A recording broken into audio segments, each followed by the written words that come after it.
রাজধানীর শেরেবাংলা নগরে জাতীয় অর্থোপেডিক হাসপাতালে ছাত্র জনতার আন্দোলনে আহতদের তোপের মুখে পড়েছেন স্বাস্থ্য উপদেষ্টা নূরজাহান বেগম।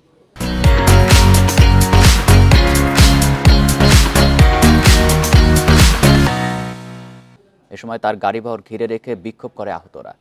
তবে কর্তব্যরত চিকিৎসক ও আইনশৃঙ্খলা বাহিনীর সহযোগিতায় হাসপাতাল ছাড়েন স্বাস্থ্য উপদেষ্টা।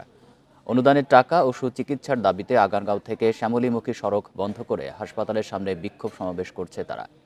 এতে সড়কে ব্যাপক যানজটের সৃষ্টি হয়। এর আগে দুপুরে ঢাকায় নিযুক্ত ব্রিটিশ হাইকমিশনার সারা কুককে সঙ্গে নিয়ে জুলাই গণঅভ্যুত্থানে আহতদের দেখতে যান স্বাস্থ্য উপদেষ্টা নূরজাহান বেগম।